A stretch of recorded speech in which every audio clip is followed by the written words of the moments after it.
Bismillahirrahmanirrahim. I am Farid Marwat, Assistant Professor of Biology. Today my topic is translation. Translation is the second step of protein synthesis. How translation occur? During translation, the messenger RNA is decoded by a ribosome to produce a specific polypeptide that has specific amino acid sequence that later on fold into an active protein. Translation वो process है जिसमें messenger RNA जो transcription के ज़रिए बनी DNA से, messenger RNA के ऊपर जो इंफॉर्मेशन है उन इंफॉर्मेशन को राइबोसोम डिकोड करता है, या आप यूँ समझ लें कि उन इंफॉर्मेशन को राइबोसोम रीड करता है। मैसेंजर आरएनए के ऊपर जो इंफॉर्मेशन है उन इंफॉर्मेशन के मुताबिक अमीनो एसिड को एक सीक्वेंस के साथ जोड़ा जाता है और उससे एक पॉलीपेप्टाइड बन जाती है। वो जो पॉलीपेप्टाइड है फोल्ड होके एक एक्टिव प्रोटीन में कन्वर्ट हो जाती है। तो जब मैसेंजर आरएनए की इंफॉर्मेशन के मुताबिक अमीनो एसिड एक सीक्वेंस के साथ अटैच होके प्रोटीन बनाते हैं राइबोसोम की मदद से, इस प्रोसेस को ट्रांसलेशन बोला जाता है। इस प्रोसेस को ट्रांसलेशन, अमीनो एसिड ने एक सीक्वेंस के साथ अटैच होके प्रोटीन बनाना है, लेकिन अमीनो एसिड की सीक्वेंस कौन डिटरमिन करता है? Messenger RNA. मैसेंजर आरएनए के ऊपर जो इंफॉर्मेशन है उन इंफॉर्मेशन को राइबोसोम डिकोड करता है और उन इंफॉर्मेशन के मुताबिक अमीनो एसिड को एक सीक्वेंस के साथ अटैच करके प्रोटीन का मॉलिक्यूल बनाया जाता है। ये प्रोसेस ट्रांसलेशन कहलाता है। कंटिन्यूस प्रोसेस है, लेकिन आसानी के लिए हम इसको 4 फेजेस में डिवाइड करते हैं। The first one is the activation of amino acid, second one is formation of initiation complex, and the third one is the elongation, and the fourth one is termination. So we will discuss the first step of translation, that is called activation of amino acid. Binding of amino acid to the 3' end of particular transfer RNA molecule that result in the formation of amino acyl transfer RNA complex catalyzed by amino acyl transfer RNA synthase activation enzyme. Amino acid ने protein बनाने में इस्तेमाल होना है। Amino acid cytoplasm के अंदर पड़े होते हैं। साइटोप्लाज्म के अंदर अमीनो एसिड को ट्रांसफर आरएनए उठाता है और उस जगह पे लेके आता है जहाँ पर मैसेंजर आरएनए है या जहाँ पर उसने प्रोटीन बनाने में इस्तेमाल होना है। तो सबसे पहले क्या होता है, अमीनो एसिड ट्रांसफर आरएनए के साथ अटैच होते हैं। अमीनो एसिड ट्रांसफर आरएनए के साथ ट्रांसफर आरएनए का जो 3' एंड है उसके साथ अटैच हो जाते हैं। अमीनो एसिड जब ट्रांसफर आरएनए के साथ अटैच हो जाता है तो ये जो मॉलिक्यूल बन जाता है जो अमीनो एसिड और ट्रांसफर आरएनए पर मुश्तमिल है, इस मॉलिक्यूल को बोला जाता है amino acyl transfer RNA complex. ये जो amino acyl transfer RNA complex बन गया, एक एंजाइम इसमें इन्वॉल्व होती है। अमीनो एसिड को ट्रांसफर आरएनए के साथ अटैचमेंट में एक एंजाइम इन्वॉल्व होती है। उस एंजाइम का नाम है amino acyl transfer RNA synthase. Amino acid जब ट्रांसफर आरएनए के साथ अटैच हो जाते हैं और वो amino acyl transfer RNA complex बना लेते हैं। अमीनो एसिड का ट्रांसफर आरएनए के साथ अटैच होना, इसको बोला जाता है एक्टिवेशन ऑफ अमीनो एसिड। और ये जो एक्टिवेशन ऑफ अमीनो एसिड किस तरह होता है, अमीनो एसिड ट्रांसफर आरएनए के साथ अटैच होते हैं। इस प्रोसेस को कैटालाइज करता है, इस रिएक्शन को कैटालाइज करता है एक एंजाइम, और उस एंजाइम का नाम है amino acyl transfer RNA synthase. तो पहले स्टेप में अमीनो एसिड अपने स्पेसिफिक ट्रांसफर आरएनए के साथ अटैच हो जाएंगे, amino acyl transfer RNA complex बन जाएगा। ये जो अमीनो एसिड ट्रांसफर आरएनए के साथ अटैच हो जाते हैं इसको बोला जाता है activation of amino acid. Formation of initiation complex. अब मैसेंजर आरएनए के ऊपर इंफॉर्मेशन है, इन इंफॉर्मेशन को रीड करना है और इन इंफॉर्मेशन के मुताबिक फिर ट्रांसफर आरएनए ने क्या करना है, ट्रांसफर आरएनए ने अमीनो एसिड लाने और उसने प्रोटीन बनाने में इस्तेमाल होना है। तो यहाँ पर इनिशिएशन कॉम्प्लेक्स बनना है। प्रोटीन सिंथेसिस में जिन चीज़ों का इस्तेमाल होना है वो सारों ने एक दूसरे के साथ अटैच होना है। तो एक तो मैसेंजर आरएनए, दूसरा है राइबोसोम और तीसरा क्या है ट्रांसफर आरएनए। ये तीनों चीज़ें जब एक दूसरे के साथ अटैच हो जाती हैं तो इससे इनिशिएशन कम्प्लेक्स बन जाता है। तो ये किस तरह बनता है? राइबोसोमल सब unit first amino acid transfer RNA complex and messenger RNA combine and form initiation complex. Ribosome के स्मॉलर और लार्ज सब यूनिट पहला ट्रांसफर आरएनए अपने अमीनो एसिड के साथ, जिसको हम बोलते हैं जब ट्रांसफर आरएनए के साथ अमीनो एसिड जुड़ा हो उसको बोला जाता है amino acid transfer RNA complex. वो और मैसेंजर आरएनए एक दूसरे के साथ मिल जाएंगे, इनिशिएशन कम्प्लेक्स बन जाएगा। लेकिन किस तरह बनता है? सबसे पहले ट्रांसफर आरएनए, पहला ट्रांसफर आरएनए जो पहला अमीनो एसिड लेके आएगा तो वो जो अमीनो एसिड होगा मेथियोनिन होगा, क्योंकि मेथियोनिन AUG हर ट्रांसफर आरएनए के स्टार्ट पे लगा होता है। स्टार्ट कोडान है, वो किसको डिटरमिन करता है? मेथियोनिन। तो पहला ट्रांसफर आरएनए मेथियोनिन को लेके आएगा और वो स्मॉलर सब यूनिट अब राइबोसोम के साथ अटैच हो जाएगा। किसी की मदद से? एक एंजाइम की मदद से, इनिशिएशन फैक्टर।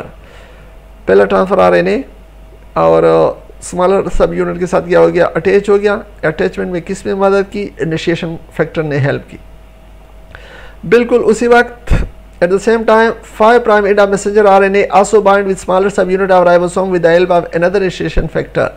पहले ट्रांसफर आरएनए स्मॉलर सब यूनिट के साथ अटैच हो गया, अब मैसेंजर आरएनए भी जो करना अटैच होगा, लेकिन मैसेंजर आरएनए का जो 5' एंड है वो अटैच हो गया स्मॉलर सब यूनिट ऑफ राइबोसोम के साथ एक एंजाइम की मदद से, और उसका नाम भी इनिशिएशन फैक्टर है, लेकिन ये दूसरा होगा, पहले वाला नहीं। और इसके बाद initiation complex completed when large सब unit of ribosome also become attach with smaller सब यूनिट। लार्ज सब यूनिट भी अटैच हो जाएगा तो इनिशिएशन कॉम्प्लेक्स कंप्लीट हो गया। पहले ये होगा कि स्मॉलर सब यूनिट के साथ पहला ट्रांसफर आरएनए अटैच हो जाएगा, इसके बाद उसके साथ मैसेंजर आरएनए अटैच हो जाएगा, और इसके बाद लार्जर सब यूनिट अटैच हो जाएगा, तो इनिशिएशन कॉम्प्लेक्स कंप्लीट हो गया। The region of smaller subunit where first amino acid transfer RNA is attached is called P-peptidase site. Peptide bond is formed between the successive amino acid during elongation phase. Smaller subunit का वो जगह जहाँ पर पहला transfer RNA attach हुआ है इसको बोला जाता है P साइट, पेप्टिडाइल साइट, क्योंकि यहाँ पर जब नए अमीनो एसिड आते जाएंगे तो यहाँ पर उनके दरमियान बांड बनता है, पेप्टाइड बांड बनता है।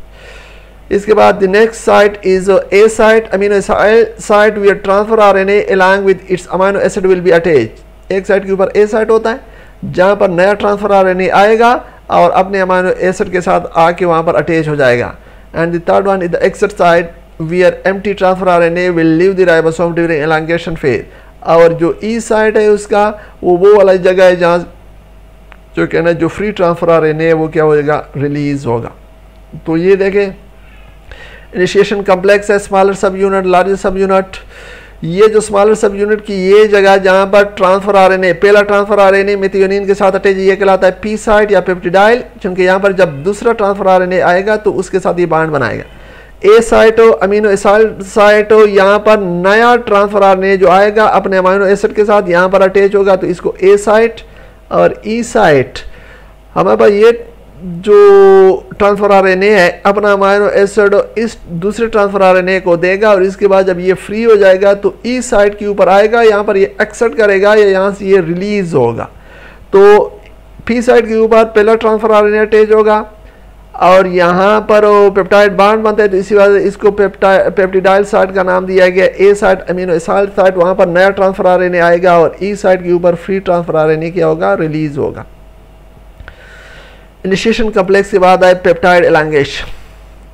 Ribosomal subunit move along the messenger RNA. Amino acids are brought by transfer RNA which are joined together to form a polypeptide chain. Transfer RNA आ रहे हैं, अमीनो एसिड ला रहे हैं और वो अमीनो एसिड एक दूसरे के साथ जुड़ते जा रहे हैं, और वो जो राइबोसोम है वो मैसेंजर RNA के ऊपर मूव कर रहा है। तो इस तरीके से अमीनो एसिड एक दूसरे के साथ जुड़ते जा रहे हैं और उस पॉलीपेप्टाइड चेन की एलॉन्गेशन होती जा रही है। लेकिन ये जो अमीनो एसिड पॉलीपेप्टाइड चेन की जो एलॉन्गेशन हो रही है ये 3 स्टेप्स में होती है, और ये 3 स्टेप बार बार रिपीट होते हैं। पहला step, the codon that is expose at A site, its anticodon bearing amino acid transfer RNA complex bind to it with the help of elongation factor. P side के ऊपर तो पहले ट्रांसफर आरएनए लग गया, ए side के ऊपर एक codon expose है, वहां पर दूसरा ट्रांसफर आरएनए आ जाएगा अपने अमाइनो एसिड के साथ और वहां पर जो कहने क्या हो जाएगा, अटैच हो जाएगा एलांगेशन फैक्टर की मदद से। Enzyme peptidyl transferase remove the amino acid from the transfer RNA present at P side and bind it to the new coming amino acid with the help of peptide bond. P side के ऊपर पहले transfer RNA है, उसके पास amino acid है, ए के ऊपर दूसरा लग गया। अब जो पी साइड के ऊपर ट्रांसफर आरएनए उसके अमाइनो एसिड को दूसरे ए साइड के ऊपर जो ट्रांसफर आरएनए उधर ट्रांसफर करवाया जाएगा और उस और इस अमाइनो एसिड के दरमियान क्या बन जाएगी, पेप्टाइड बॉन्ड बन जाएगा। और इस रिएक्शन को एक एंजाइम कैटालाइज कर रहा होता है जिसको बोला जाता है enzyme peptidyl transferase. Translocation ribosomal subunit move along the messenger RNA from 5 to 3 directions so new codon is exposed at A। अब इस तरह हो गया कि P के ऊपर जो ट्रांसफर आरएनए था उसका अमाइनो एसिड A वाले ट्रांसफर आरएनए के ऊपर चला गया। अब P के ऊपर जो ट्रांसफर आरएनए वो क्या हो गया, फ्री हो गया। अब होगा ये कि राइबोसोम मूव करेगा, जब राइबोसोम मूव करेगा तो P के ऊपर जो फ्री ट्रांसफर आरएनए वो E के ऊपर आ जाएगा और ए के ऊपर जो ट्रांसफर आरएनए जिसके ऊपर 2 अमाइनो एसिड है वो किधर आ जाएगा, पी के ऊपर। अब ए वाला ट्रांसफर आरएनए फ्री है वो रिलीज हो जाएगा, ई वाला ट्रांसफर आरएनए फ्री है वो रिलीज हो जाएगा। पी के ऊपर जो ट्रांसफर आरएनए उसके ऊपर 2 अमाइनो एसिड है, ए जो साइट है वहां पर एक और जेनेटिक कोड जो कहना एक्सपोज हो गया, वहां पर नया ट्रांसफर आरएनए अपने अमाइनो एसिड के साथ आएगा और वो जो कहना क्या कर लेगा, उधर जो कहना अटैच हो जाएगा। तो ये जो प्रोसेस है empty transfer RNA is reached at E site to leave the ribosome. The transfer RNA bearing a chain of amino acid is shifted from A to P site and another codon is exposed at A site. 3 steps are repeated again until the stop codon is reached at A site. ये process जो कहना बार बार repeat होता है, amino acid की एलांगेशन होती है यहाँ तक कि कहाँ पे राइबोसोम कहाँ पे पहुँच जाए, स्टॉप कोडॉन पे पहुँच जाए। ये देखिए जहाँ पर कर्सर है, ये पहला ट्रांसफर आरएनए मेथियोनिन के साथ पी साइड के ऊपर, ए साइड भी खाली है, ई साइड भी खाली है। अब ए साइड के ऊपर एक कोडान है, अब ट्रांसफर आरएनए जिसके एंटी कोडान इन कोडान के साथ मैच हो रहे हैं अपने अमाइनो एसिड के साथ जो कहने क्या हो जाएंगे, इधर आ जाएंगे, इधर अटैच हो जाएंगे। अच्छा, पहले पी साइड के ऊपर एक ट्रांसफर आरएनए था, अब ए साइड के ऊपर भी ट्रांसफर आरएनए आ गया। ट्रांसफर आरएनए जब आ गया ए साइड के ऊपर अटैच हो गया, इसके बाद भी अमाइनो एसिड आए, पहले वाले के बाद भी। ये जो पी साइड के ऊपर ट्रांसफर आरएनए के बाद जो अमाइनो एसिड है ये ट्रांसफर हो जाएगा, किधर ट्रांसफर हो जाएगा, इधर ट्रांसफर हो जाएगा। तो इस अमाइनो एसिड और ए साइड के ऊपर जो ट्रांसफर आरएनए उस अमाइनो एसिड के दरमियान क्या बन जाएगा, पेप्टाइड बॉन्ड बन जाएगा। अब पी साइड के ऊपर जो ट्रांसफर आरएनए वो क्या है, फ्री है। अब होगा ये कि ये जो राइबोसोम है इस तरफ जो कहना मूव करता है, राइबोसोम जब इस तरफ मूव करेगा तो इसको बोला जाता है ट्रांसलोकेशन। ट्रांसलोकेशन में क्या होगा, ट्रांसलोकेशन में ये हो जाएगा कि जो P के ऊपर ट्रांसफर आरएनए ये आ जाएगा E के ऊपर और A वाला किस पे आ जाएगा, A वाला आ जाएगा P के ऊपर। ये देखिए P के ऊपर जो ट्रांसफर आरएनए 2 अमाइनो एसिड और ये जो P के ऊपर जो फ्री है वो E के ऊपर आ जाएगा और E से यहाँ से क्या हो जाएगा, रिलीज हो जाएगा। तो ये प्रोसेस बार बार रिपीट होता रहता है। A के ऊपर नया ट्रांसफर आरएनए आता है, जब नया ट्रांसफर आरएनए अपना अमाइनो एसिड लेके आएगा तो P के ऊपर जो ट्रांसफर आरएनए है और उसके साथ जो अमाइनो एसिड लगे हैं वो A वाले के ऊपर ट्रांसफर हो जाएंगे। A वाले के ऊपर जब ट्रांसफर हो जाएंगे तो ट्रांसलोकेशन होगी। राइबोसोम आगे की तरफ क्या करता है, मूव करता है। जब आगे की तरफ मूव करता है तो A के ऊपर जो ट्रांसफर आरएनए है वो P के ऊपर और P वाला ट्रांसफर आरएनए E के ऊपर चला जाता है। E के ऊपर जो ट्रांसफर आरएनए होता है वो हमेशा फ्री होता है। फ्री से मुराद ये कि उसके पास कोई अमाइनो एसिड नहीं होता, वो रिलीज हो जाता है। और ए के ऊपर जो कहना एक नया कोड जो कहना क्या हो जाता है, एक्सपोज हो जाता है। ट्रांसफर आरएनए यहाँ पे आते रहते हैं, अपना अमाइनो एसिड जो कहना वो यहाँ पर लगाते रहते हैं, यहाँ तक ये प्रोसेस कंटिन्यू रहता है, यहाँ तक कि ये जो ए साइट है, ए साइट के ऊपर स्टॉप कोडॉन अपीयर हो जाए। स्टॉप कोडॉन अगर ए के ऊपर आ जाए तो यहाँ पर स्टॉप कोडॉन के साथ कोई ट्रांसफर आरएनए वो किसी अमीनो एसिड को डिटरमिन नहीं करते, तो यहाँ से फिर ट्रांसफर आरएनए नहीं जुड़ेगा और फिर प्रोटीन की जो सिंथेसिस है वो वहाँ पर क्या हो जाती है, स्टॉप हो जाती है। लेकिन प्रोटीन जो बनता जा रहा होता है, ये जो स्टेप्स है ये स्टेप बार बार रिपीट हो रहे होते हैं। राइबोसोम जो है ना इस मैसेंजर आरएनए के ऊपर इस तरह मूव करता जा रहा है, और आपको पता है कि मैसेंजर आरएनए का जो बिल्कुल एंड होगा, हर मैसेंजर आरएनए के एंड के ऊपर स्टॉप कोडॉन लगा होता है। स्टॉप कोडॉन के ऊपर जब पहुंच जाए तो स्टॉप कोडॉन आ जाता है ए के ऊपर। ए के ऊपर जब ये आ जाता है तो स्टॉप कोडॉन के साथ कोई ट्रांसफर आरएनए अटैच नहीं हो सकता, तो प्रोटीन की जो सिंथेसिस है वहाँ पर क्या हो जाती है, स्टॉप हो जाती है।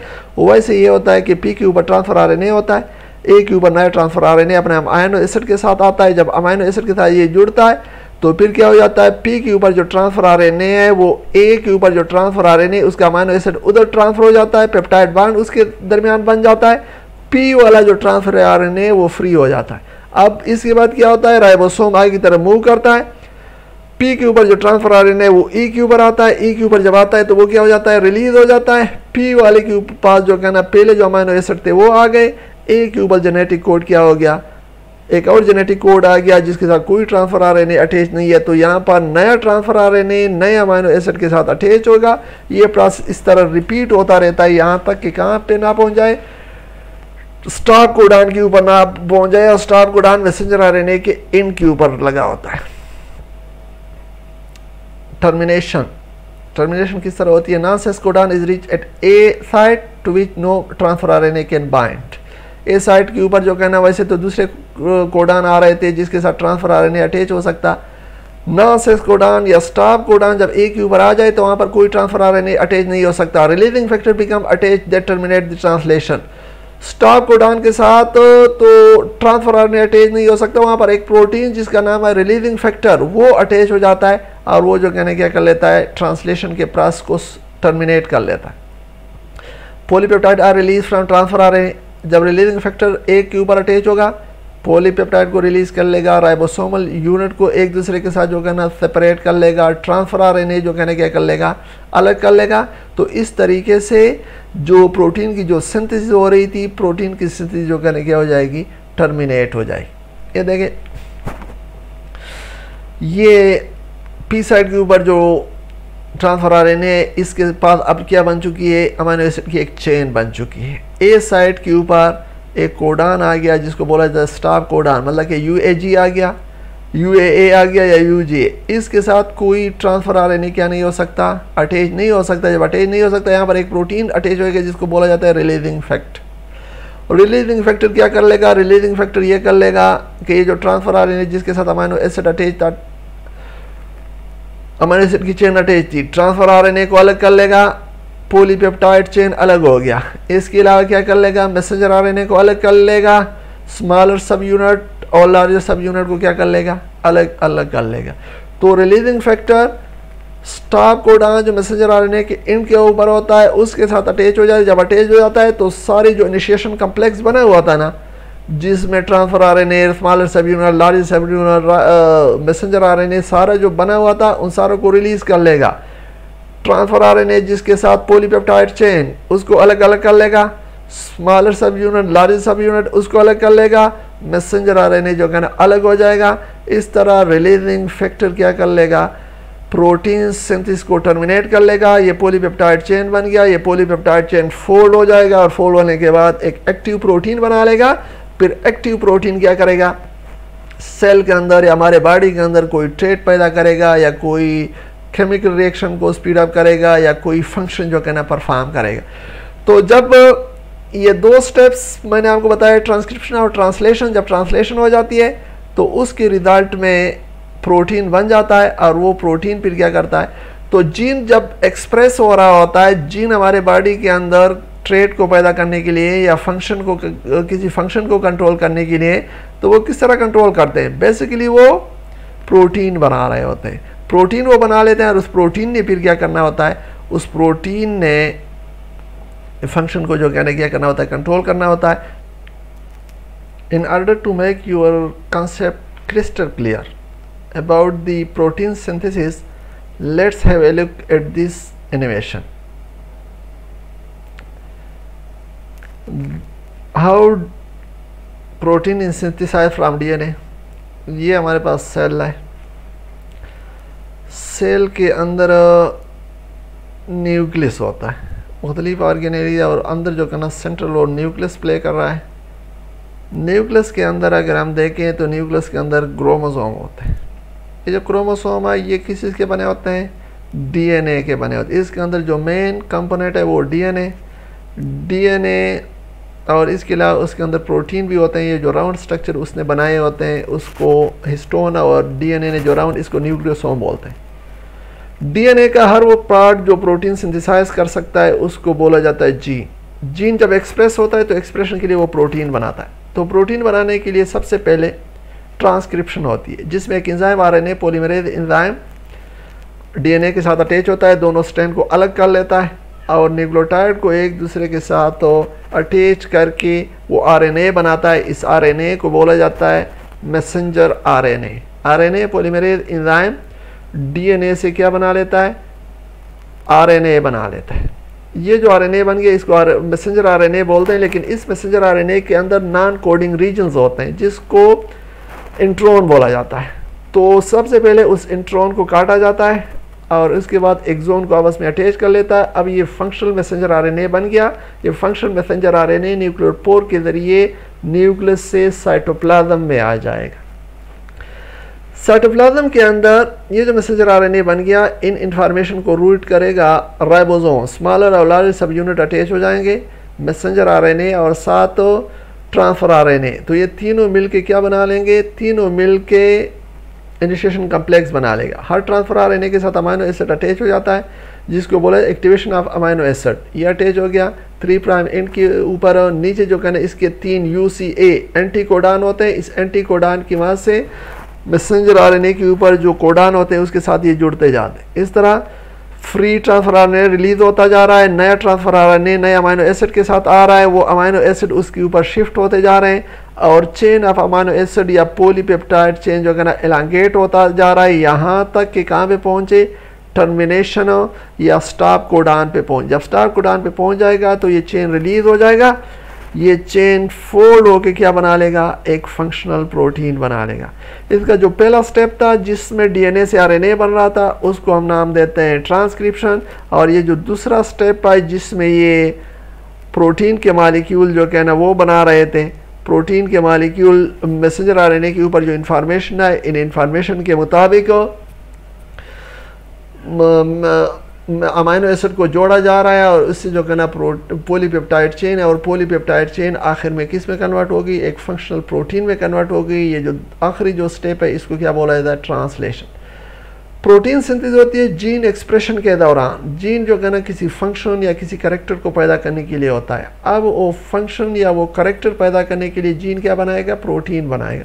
तो सबसे पहले ट्रांसक्रिप्शन होगी जिसमें डीएनए से आरएनए बनता है। आरएनए पॉलीमरेज एंजाइम की मदद से ये प्रोसेस ट्रांसक्रिप्शन कहलाता है। ये आरएनए साइटोप्लाज्म में आता है। साइटोप्लाज्म में मैसेंजर आरएनए या आरएनए के ऊपर जो इन्फॉर्मेशन है राइबोसोम रीड करता है और इन इन्फॉर्मेशन के मुताबिक ट्रांसफर आरएनए अमाइनो एसिड लेके आता है। अमाइनो एसिड को एक दूसरे के साथ जोड़ के प्रोटीन का मॉलिक्यूल बनाया जाता है। ये स्टेप ट्रांसलेशन कहलाता है। जब ट्रांसलेशन हो गई तो ये देखिए प्रोटीन का मॉलिक्यूल बन गया। ये जो प्रोटीन का मॉलिक्यूल बन गया, इस प्रोटीन की मदद से जीन अपने आप को एक्सप्रेस करेगा। एक्सप्रेस करने का मतलब ये कि जीन बॉडी के अंदर ट्रेट पैदा करने के लिए इस प्रोटीन की मदद से वो ट्रेट पैदा हो जाएगी। जब ट्रेट पैदा होगा हम कहते हैं जीन एक्सप्रेस हो गया। या जीन बॉडी के किसी फंक्शन को या किसी रिएक्शन को कंट्रोल करने के लिए तो ये जो प्रोटीन बना लिया उसकी मदद से जीन वो फंक्शन परफॉर्म करना शुरू कर लेगा। तो ये basically gene expression central dogma जो इसके मैकेनिज्म को एक्सप्लेन करता है कि डीएनए से इंफॉर्मेशन आरएनए और आरएनए से इंफॉर्मेशन प्रोटीन में, तो इस तरीके से जीन एक्सप्रेस होता है। तो इस एनिमेशन के ज़रिए भी आपको प्रोटीन सिंथेसिस या जीन एक्सप्रेशन को समझाने की कोशिश की है। उम्मीद है आपको समझ आई होगी। फिर भी अगर आपके जहन में कोई क्वेश्चन, कोई कन्फ्यूजन है तो आप क्वेश्चन पूछ सकते हैं।